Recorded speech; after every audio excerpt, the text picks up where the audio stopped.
Debate. Andhra Pradesh మాజీ ముఖ్యమంత్రి Pulivendula MLA YSR Congress party అధ్యక్షుడు వైఎస్ జగన్మోహన్ రెడ్డి గారు ఇవాళ తెనాలి వెళ్ళారు. తెనాలి వెళ్ళారంటే అదేదో అద్దంకి మీద సామెత చెప్తారులే, అట్లని కాదు. ఆయన వెళ్ళాడు, తెనాలి వెళ్ళాడు. ఎందుకు వెళ్ళాడు అంటే అక్కడ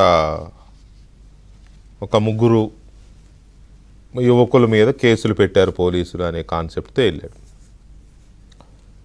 ఇక్కడ 2-3 రకాల కాన్సెప్ట్స్ ఉన్నాయి. ఒకటి, ఆ ముగ్గురు వైఎస్ఆర్ కాంగ్రెస్ పార్టీ కార్యకర్తలని ఆయన చెప్పకనే చెప్పాడు. 2, వాళ్ళని పోలీసులు గంజాయి అమ్ముతున్నారనే పేరుతో ఇంకా వేరే వేరే కారణాలతో హింసించారనేది ఆయన ఆరోపణ. 3వది, వాళ్ళు పోలీసుల్ని కొట్టారు. ఒక రాత్రి వేళ వాళ్ళు ఒక దగ్గర గొడవ పడుతుంటే అక్కడికి వెళ్ళిన కానిస్టేబుల్ అడ్డుకునే ప్రయత్నం చేస్తే అతను కొట్టారు. ఆ తర్వాత పోలీసులు వాళ్ళ మీద కేసు పెట్టి వాళ్ళని కొట్టారు. అయితే ఆయన బాధ ఏంటంటే ఇనీషియల్గా ఈ డిబేట్ యొక్క ఇది అలవైకుంఠపురంలో సినిమా చూస్తే ఒక సాంగ్ ఉంటుంది, అందులో నీ కాళ్ళను పట్టుకుని వదలదే నా మనసు సామాజ వర గమన సంథింగ్. ఆయన అంతసేపు కాళ్ళ మీదే తిప్పాడు వాళ్ళ స్టోరీ అంతా మేజర్గా. కాళ్ళు ఆ ముగ్గురిని చూడండి ఎట్ట కొట్టారు, ఆ ముగ్గురిని చూడండి కాళ్ళు ఎట్ట పగడ కొట్టారు, ఆ ముగ్గురిని చూడండి హాస్పిటల్కి తీసుకెళ్తే ఇదంతా ఎక్కడో విన్నట్టు ఉంటుంది స్టోరీ.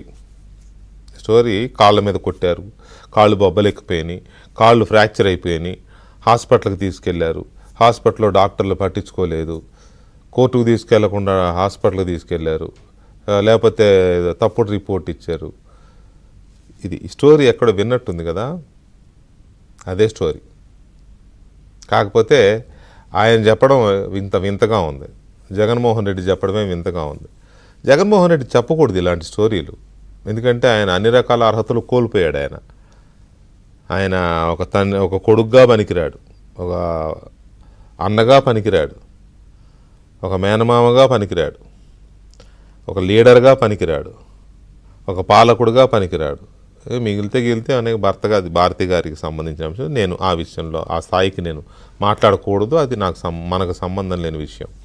కొడుగ్గా పనికిరాడని వాళ్ళ తల్లి చెప్పింది, అన్నగా పనికిరాడని చెల్లి చెప్పింది, మేనమామగా పనికిరాడని స్వయంగా వాళ్ళ కోడలు షర్మిల గారి పిల్లలు చెప్పారు, లీడర్గా పనికిరాడని వైసీపీ నాయకులే చెప్తున్నారు, పాలకుడిగా పనికిరాడని ప్రజలే చెప్పేశారు. తీసి నేలకేసి కొడితే 11 సీట్లు వచ్చినాయి.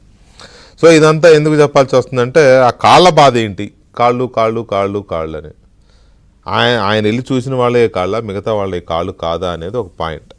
ఈ కాళ్ళ బాధ ఏంటో, కాళ్ళ భాష ఏంటో దాని మీద మాట్లాడడానికి